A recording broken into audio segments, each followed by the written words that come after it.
So hi friends, எல்லோரும் எப்படி இருக்கீங்க? நான் ரொம்ப நல்லா இருக்கேன். நீங்களும் நல்லா இருப்பீங்கன்னு நினைக்கிறேன். ஒன்றும் இல்லை, வாசலில் வந்து காவா வந்து அகலப்படுத்துறதுக்காக அது ஜேசிபி வச்சு நோண்டிட்டு இருக்காங்க. ஸோ இந்த வீடியோ எதை பற்றின வீடியோ அப்படின்னா, இந்த 1 வீக் மண்டே டு ஃப்ரைடே வந்து என்ன மாதிரியான லஞ்ச் வந்து நான் எங்கள் வீட்டு குட்டிக்கு ப்ரிப்பேர் பண்ணுறேன்னு தான் பார்க்க போகிறீங்க. யூஸ்ஃபுல்லாக இருக்கும், ஸ்கிப் பண்ணாமல் பாருங்கள். வாங்க வீடியோக்குள்ளே போகலாம். மண்டே லஞ்சுக்கு வந்து வெண்டைக்காய் முட்டை போட்டு பொரியல் பண்ண போகிறேன். அப்புறம் வந்து ரைஸ் வந்து குக்கரில் வச்சாச்சு. அப்படியே இந்த குட்டி குக்கரில் என்னென்னா பருப்பு பாசிப்பருப்பு, ஒரு வெங்காயம், ஒரு தக்காளி, ஒரு 2-3 பச்சை மிளகாய் போட்டு வேக வச்சுருக்கேன். இதை மசிச்சு எடுத்துகிட்டு தாளிக்க வேண்டியது தான். வெண்டைக்காய் பொரியல் பண்ணும்போது இந்த மாதிரி பிசு பிசுன்னு வருதா, இது வராமல் இருக்கிறதுக்கு ஒரு டிப்ஸ் இருக்குது. நான்ஸ்டிக்கில் பண்ணால் இந்த பிசுப்பு வராது. பாருங்கள் காமிக்கிறேன். ஸோ இப்போ வந்து நான்ஸ்டிக்கில் ட்ரான்ஸ்ஃபர் பண்ணிட்டேன். முதல்ல போட்டிருந்தாலுமே நான்ஸ்டிக்கில் வந்து வெண்டைக்காய் வந்து பொரியல் பண்ணும்போது இந்த பிசுபிசுப்பு வந்து ஜாஸ்தி வராது, கம்மியான அளவு தான் அந்த பிசுபிசுப்பு வரும். சூப்பராகவும் இருக்கும், சீக்கிரம் டக்குன்னு வேலை செஞ்சிடலாம். இப்போ எமர்ஜென்சியாக வெண்டைக்காய் பொரியல் பண்ணுறீங்கன்னா நான்ஸ்டிக் பேனில் பண்ணி பாருங்கள், பிசுபிசுப்பு சீக்கிரம் போயிட்டு சூப்பராக வரும். இது முடிச்சுட்டு காமிக்கிறேன். வெண்டைக்காய் முட்டை ஊற்றி பொரியல் பண்ணுறது தான். இப்போ லஞ்ச் பாக்ஸ் ரெடி ஆயிடுச்சு. ஒயிட் ரைஸ் வந்து வச்சாச்சு. ஸோ இந்த ஒரு 1 மந்த்தாக வந்து ஸ்கூல் ஸ்டார்ட் ஆனதுலேருந்து காலையில் வந்து ரிலாக்ஸாக எந்திரிக்கிறதா இருக்குது. ஸோ அப்படின்னு பார்த்திங்கன்னா பருப்பு போட்டு கடையல் தான். பாசிப்பருப்பு கூட்டு கடையல் என்ன வேணால் சொல்லலாம்.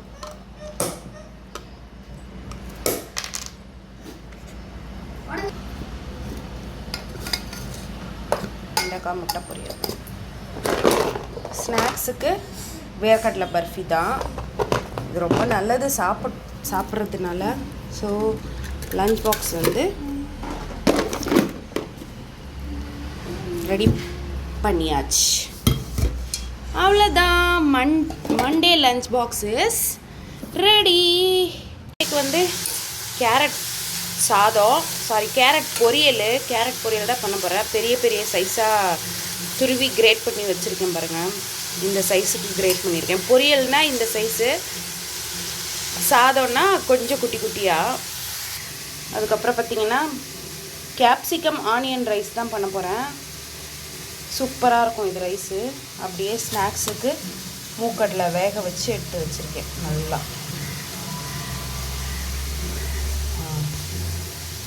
கேப்சிகம் ரைஸ்க்கு கேப்சிகம், வெங்காயம், பச்சை மிளகாய் போட்டிருக்கேன் காரத்துக்கு. அப்படியே கடலைப்பருப்பு, உளுந்தம்பருப்பு கொஞ்சமாக போட்டிருக்கேன்.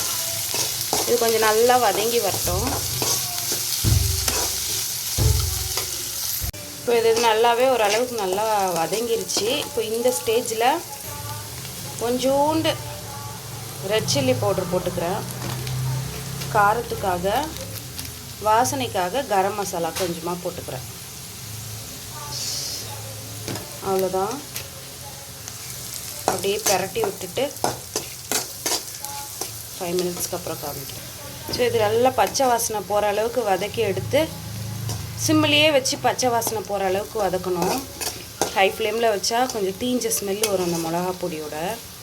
ஸோ சிம்லேயே வச்சு வதக்கிட்டு ரைஸ் போட்டு பரட்டி எடுத்துகிட்டு காமிக்கிறேன்.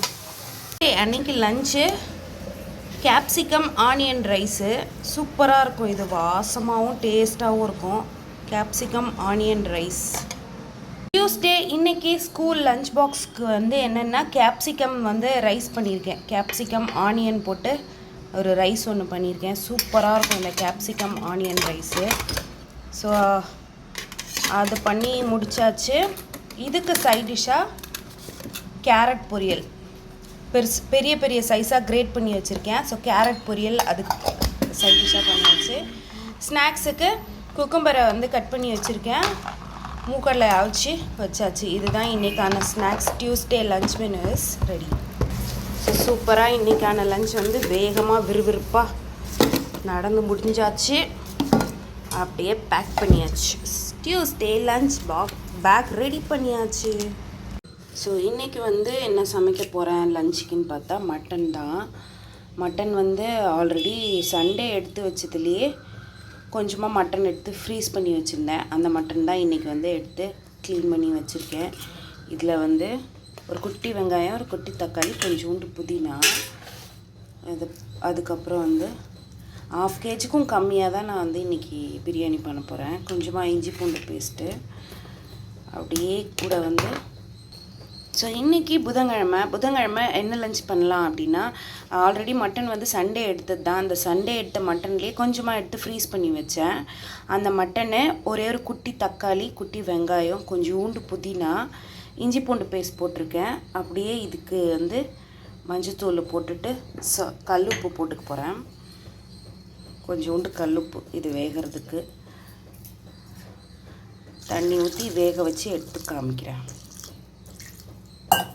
இதை அப்படியே மிக்ஸ் பண்ணிவிட்டு ஒரு 3 விசில் வச்சு எடுத்துக்கலாம். அதுக்கப்புறமா பிரியாணி பண்ணுறதுக்கு ரெடி பண்ணிட்டு காமிக்கிறேன்.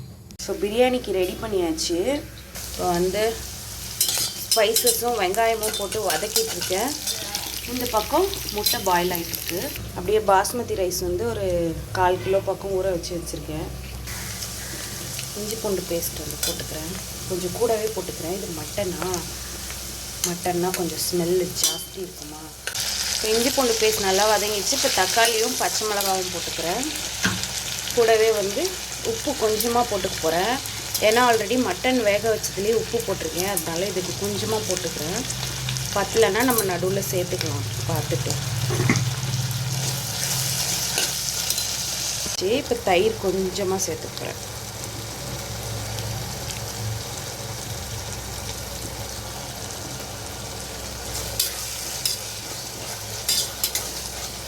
ஒரு 5 நிமிஷம் போல் நல்லா வதங்கட்டும். ஓரளவு நல்லா வதங்கிச்சு. இப்போது இந்த ஸ்டேஜில் வந்து ரெட் சில்லி பவுடர் ஒரு 1/2 ஸ்பூன் போட்டுக்க போகிறேன். அதுக்கப்புறம் பிரியாணி மசாலா வந்து ஒரு 2 ஸ்பூன், இந்த ஸ்பூனால் 2 ஸ்பூன் போட்டுக்க போகிறேன். ஸோ இப்போ நல்லா மிக்ஸ் பண்ணி விட்டுக்கலாம்.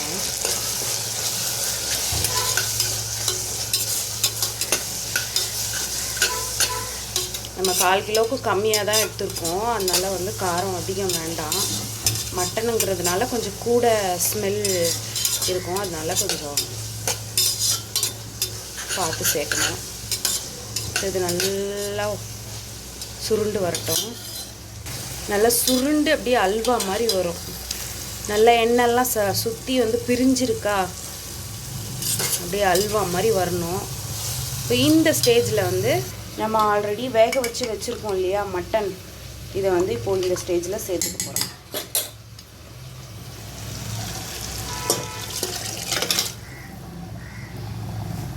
ஸோ இதை நல்லா மிக்ஸ் பண்ணிக்கலாம். தண்ணி வேணும்னா அரிசி எந்த அளவு எடுத்துருக்கோமோ அந்த அளவுக்கு தண்ணி வேணும்னா சேர்த்துக்கலாம். ஒரு 5 மினிட்ஸ் கொதிக்கட்டும். நல்லா கொதிச்சு வருது. இப்போ வந்து இந்த ரைஸை சேர்த்துக்க போகிறேன். இப்போ அப்படியே வந்து பொத்துனாப்பில் யாரையும் உள்ளே இருக்க யாரையும் டிஸ்டர்ப் பண்ணாத மாதிரி மிக்ஸ் பண்ணி விட போகிறேன்.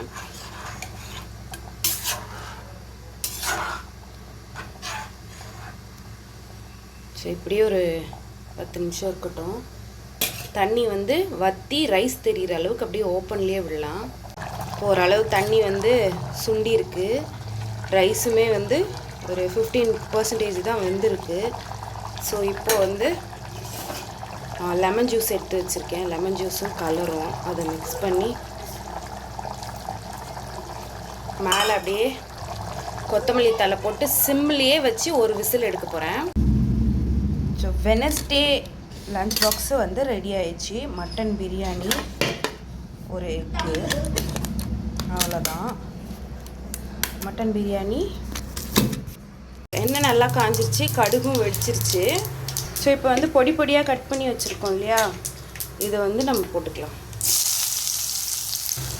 ஸோ இது 5 மினிட்ஸ் வந்து வதக்கி விடுவோம். நல்லா வதங்கி வரட்டும். ஒரு 2 மினிட்ஸ் வதங்கி வரட்டும்.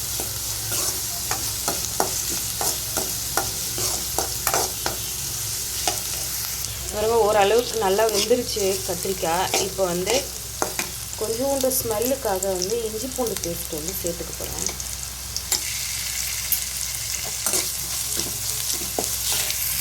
இஞ்சி பூண்டு பேஸ்ட் சேர்த்து இது சமைக்கும் போது வாசனை சூப்பராக இருக்கும். நல்லா இஞ்சி பூண்டு பேஸ்ட்டு வாசனை வரணும், அந்த அளவுக்கு நல்லா வதக்கணும். இதுலேயே வந்து நல்லா வெந்து வந்துடும். நல்ல சுருளை வதக்கி எடுத்துட்டு அதுக்கப்புறம் என்ன போடுறதுன்னு காமிக்கிறேன் பாருங்கள். இப்போ வந்து ரைஸு ப்ளஸ் வந்து இதில் எக்கு போடுவோம். இது கத்திரிக்காய், இது எல்லாத்துக்கும் வந்து தேவையான அளவு உப்பு போட்டுக்கலாம். எல்லாத்துக்கும் சேர்த்து தான் போட போகிறேன். ஸோ உப்பு போட்டேன்.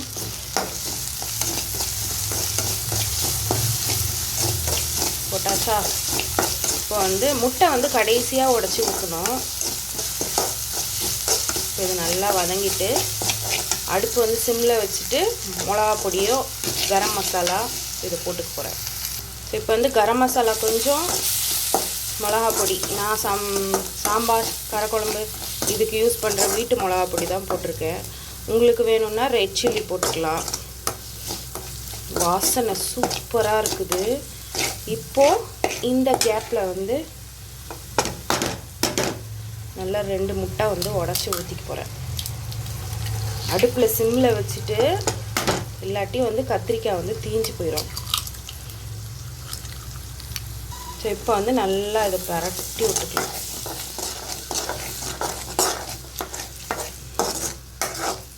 பெரியவங்க நம்ம நிறையவே நல்லாவே சாப்பிடுவோம் கத்திரிக்காய்னா, கத்திரிக்காயோட குவான்டிட்டியும் அதிகப்படுத்திக்கலாம். இது குட்டி ஸ்கூல் லஞ்சுக்கு கத்திரிக்காய் வந்து கம்மியாக போட்டு இந்த மாதிரி போட்டு பண்ணி கொடுங்க, சூப்பராக இருக்கும். ரெடி ஆனதும் காமிக்கிறேன் பாருங்கள். இங்கே பாருங்கள், சூப்பராக ரெடி ஆயிடுச்சு. இது வந்து கத்திரிக்காய் முட்டை கூட்டுன்னு கூட பேர் வைக்கலாம். இது அப்படியே சைட் டிஷ்ஷாகவும் கொடுக்கலாம். சாம்பார் சாதம், லெமன் ரைஸ், புளி சாதம் அதுக்கெல்லாம் சூப்பர் டேஸ்ட்டாக இருக்கும். கத்திரிக்காய் முட்டை போட்ட கூட்டு இது. நான் வந்து இப்போ இதுலேயே வந்து ரைஸ் போட்டு ஸ்கூலுக்கு பேக் பண்ண போகிறேன். ஃபுல்லாக பண்ணுற பீட்ரூட் பொரியல் தான். கடலைப்பருப்பு, உளுத்தம்பருப்பு, காஞ்ச மிளகா, கடுகு அப்படியே குட்டியாக கட் பண்ணி வச்சு பீட்ரூட்டு.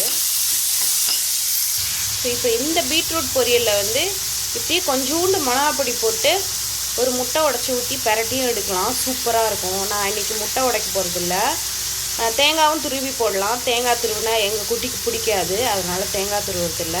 கொஞ்சமாக மிளகா அப்படி போட்டு அப்படியே இறக்கி கொடுத்தாலே அவனுக்கு பிடிக்கும்.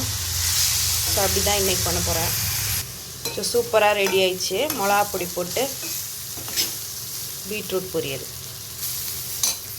லஞ்ச் வந்து ரெடி ஆயிடுச்சு. கத்திரிக்காய் முட்டை போட்ட ஃப்ரைட் ரைஸ் தான் இன்றைக்கி வச்சுருக்கேன். சூப்பராக இருக்கும். சாரி, இன்றைக்கி தேர்ஸ்டே வந்து லஞ்ச் பாக்ஸ் வந்து ரெடி பண்ணியாச்சு. என்னென்ன உங்களுக்கு தெரிஞ்சிருக்கோம். கத்திரிக்காய் முட்டை போட்டால் ஃப்ரைட் ரைஸ் சூப்பராக இருக்கும். முட்டை போட பிடிக்காதவங்க வெறும் கத்திரிக்காவை நான் சொன்ன மெத்தடில் பண்ணி ரைஸ் போட்டு பரட்டி சாப்பிட்டு பாருங்கள், செம்ம டேஸ்ட்டாக இருக்கும். சைட் டிஷ்ஷு பீட்ரூட் பொரியல். இவருக்கு வந்து ஒரு 2 டேஸாக லஞ்ச் ஸ்நாக்ஸ் வந்து கொடுக்கல, ஏன்னா நிறைய ரைட்டிங் ஒர்க் இருக்கான், அதனால வந்து ஸ்நாக்ஸ் சாப்பிட டைம் இல்லைன்ட்டு வேணான்ட்டார். ஸோ வியாழக்கிழமை லஞ்ச் பாக்ஸ் ரெடி. ஸோ இன்றைக்கி ஃப்ரைடே என்ன லஞ்ச் மெனு அப்படின்னு பார்த்தீங்கன்னா, லஞ்ச் பாக்ஸ் மெனு ஆவில் வந்து பன்னீர் வாங்கிட்டு வந்து வச்சுருக்கோம். இந்த பன்னீரை வந்து என்ன பண்ணலாம், நான் வந்து கபாப் பண்ணி தரேன்டான்னு சொன்னால் இல்லை, அவன் விடலை. ஸோ பன்னீர் பிரியாணி தான் இன்றைக்கி பண்ண போகிறேன், தம் பிரியாணி மாதிரி பண்ண போகிறேன். ஸோ வாங்க எப்படி பண்ணலான்னு பார்க்கலாம். ஸோ கட் பண்ணி எடுத்துக்கிட்டேன் பன்னீரை கவர்க்குள்ளேருந்து. அதை வந்து இதை அப்படியே வந்து இந்த தண்ணிக்குள்ளே போட்டு வச்சுக்க போகிறேன். ஸோ நம்ம சமைச்சதுக்கப்புறம் வந்து ரப்பரியாக இல்லாமல் இருக்கும், அதுக்காக தான் தண்ணியில் போட போகிறேன். ஸோ தண்ணியில் நல்லா டிப் ஆகிற வரைக்கும் ஒரு 5 மினிட்ஸ் இருந்தால் போதும். அதுக்குள்ளே நம்ம வந்து பிரியாணிக்கு என்னென்ன தேவையோ அதை ரெடி பண்ணிக்கலாம். ஸோ நான் இப்போ வந்து 5 மினிட்ஸ்க்கு அப்புறம் பன்னீர் எடுத்து இந்த மாதிரி க்யூப்பாக கட் பண்ணி வச்சுருக்கேன். பெருசாக வேணும்னாலும் பெருசாக கட் பண்ணிக்கலாம், நான் இந்த சைஸில் கட் பண்ணியிருக்கேன். ஸோ இதில் வந்து கொஞ்சோண்டு உப்பு, இதுக்கு எவ்வளோ தேவையோ அவ்வளோ உப்பு. ரெட் சில்லி பவுடர் போட்டுக்க போகிறேன். ரெட் சில்லி பவுடர், அதுக்கப்புறமா கரம் மசாலா. வேணும்னா பெப்பர் கூட போட்டுக்கலாம். நான் இன்றைக்கி இவ்வளோ தான் போட போகிறேன். ஸோ இதை வந்து நல்லா பரட்டி எடுத்து ஃப்ரை பண்ணி எடுக்க போகிறோம். நல்லா மசாலாவில் கோட் பண்ணிவிட்டு ஒரு சின்னதாக ஒரு சாட்டை ஆயிலில் ஃப்ரை பண்ணிவிட்டு. ஸோ பன்னீர் வந்து நல்லா ஃப்ரை பண்ணி எடுத்து வச்சுட்டேன், அதை காணிக்க முடியல. சூப்பராக கோல்டன் ப்ரௌனாக எல்லா சைடும் வர மாதிரி நல்லா ஃப்ரை பண்ணி எடுத்து வச்சுருக்கேன். அவ்வளோதான். இப்போ வந்து ரைஸ் வந்து ஆஃப் பாயில் பண்ணி எடுத்துக்க போகிறேன், ஏன்னா இது தம்மு தான் போட போகிறேன். அதனால் புலாவ் கம் பிரியாணி அந்த மாதிரி செய்ய போகிறேன். ஸோ இதை போட்டேன், கொஞ்சமாக உப்பு போட்டு. ரைஸ் வந்து ஆஃப் பாயில் பண்ணி எடுத்து வச்சுருக்கேன். இந்த நீளத்துக்கு கட் பண்ணிவிட்டு ஆனியன், ஸ்பைசஸ்ஸு, அப்படியே இஞ்சி பூண்டு பேஸ்ட் போட்டு நல்லா வதக்கிட்டேன்.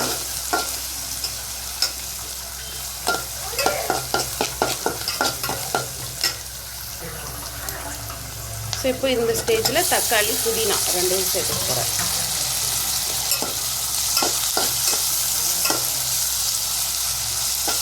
இது அப்படியே ஓரளவு நல்லா வதங்கி வரட்டும். இப்போ இது நல்லா வதங்கி வந்துடுச்சு.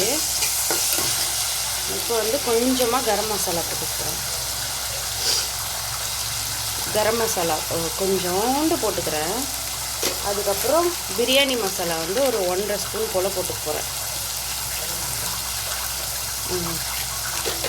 அப்படியே ஒரு வணக்கு சூப்பராக இருக்கும். இந்த மாதிரி ரெடி பண்ணி சாப்பிட்டு பாருங்கள். இதுக்கு ஆப்டாக இருக்கணுன்னா மேட்சிங்காக பேபிகார்ன் 65 வச்சா சூப்பராக இருக்கும். ஸோ பன்னீர் பிரியாணி சூப்பராக ரெடி ஆயிடுச்சு. ஆவி பறக்க இவ்வளோ சூப்பராக பொலப்பொலன்னு வந்திருக்கு பாருங்கள். எடுத்து காமிக்கிறேன். ஸோ சூப்பராக குழையாமல் சூப்பராக வந்திருக்கு. பன்னீருமே வந்து உடையாமல் நல்லா வந்திருக்கு. ஸோ இன்றைக்கி ஃப்ரைடே லஞ்ச் பாக்ஸ் ரெசிபி சூப்பரான பன்னீர் புலாவ் பிரியாணி என்ன வேணால் வச்சுக்கலாம். ஃபோனில் கொஞ்சம் ப்ராப்ளம் ஆயிடுச்சு, அதனால ஃபுல் வீடியோ வந்து எடுக்க முடியல. So sorry. நெக்ஸ்ட் டைம் பண்ணும்போது இதோட ரெசிபிஸும் உங்களுக்கு ஆட் பண்ணுறேன். பன்னீர் பிரியாணிக்கு வந்து சைட் டிஷ்ஷாக வந்து என்ன அப்படின்னா, என்னப்பா பேபிகார்ன் ஃப்ரை தான் 65 தான் பண்ணலான்னு நினச்சேன். ஆனால் பேபிகார்ன் 65 பண்ணுறதுக்கு பேபிகார்ன் கிடைக்கல. எவ்வளோ சூப்பர் மார்க்கெட் ஏறி இறங்கினாலும் பேபிகார்ன் கிடைக்கல. ஸோ அதனால் நான் என்ன இதுக்கு சைட் டிஷ்ஷாக வச்சுருக்கேன்னா, எக்கு வந்து பாயில் பண்ணி வச்சுருக்கேன். இதை லைட்டாக ஒரு ஃப்ரை பண்ணி எடுத்துக்க போகிறேன். எக்கு ஃப்ரை தான். பன்னீர் பிரியாணிக்கு எக் ஃப்ரை தான் பண்ணி தரப்போகிறேன். ஸோ அவர் வெறும்னா கேட்டார் எங்கள் வீட்டு குட்டி. வெறும்னா ஒரு மாதிரி நல்லா இருக்காது, கொஞ்சமாக அப்படியே போட்டு பரட்டி எடுத்து தரப்போகிறேன்.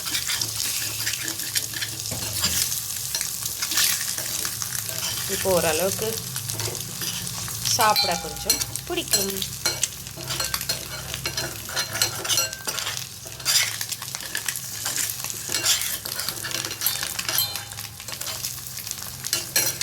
ஸோ பன்னீர் பிரியாணியை பேக் பண்ணிக்க போகிறேன். சூப்பராக உதிரியாக வந்திருக்கு. நமக்கு என்னவோ தெரியலங்க, இது தம் போட்டு பண்ணால் எனக்கு நல்லா வருது பிரியாணி. இதுவே வந்து நார்மலாக பண்ணோன்னா எனக்கு பிரியாணியே வரமாட்டேங்குது, கொஞ்சமாக குழஞ்சிருது. ஸோ இதை ஃபுல்லாக மிக்ஸ் பண்ணிவிட்டு காமிக்கிறேன். சுட சுட ஆவி பறக்க பன்னீர் பிரியாணி வந்து ரெடி ஆயிடுச்சு. ஸோ சூப்பராக 5 டேஸ் ஸ்கூல் லஞ்சாக இருக்கட்டும், ஆஃபீஸ் லஞ்சாக இருக்கட்டும், எந்த லஞ்சாக இருந்தாலுமே நம்மளுக்கு டென்ஷனே இல்லாமல் சூப்பராக காலையில் எழுந்துச்சி மெனு என்ன மெனுன்னு பார்த்துட்டு ஸ்கூலுக்கு லஞ்ச் பேக் பண்ணுறது, ஆஃபீஸ் லஞ்ச் பேக் பண்ணுறது. ஸோ ஈஸியாக ஆயிடுச்சு. So Friday lunch box ready.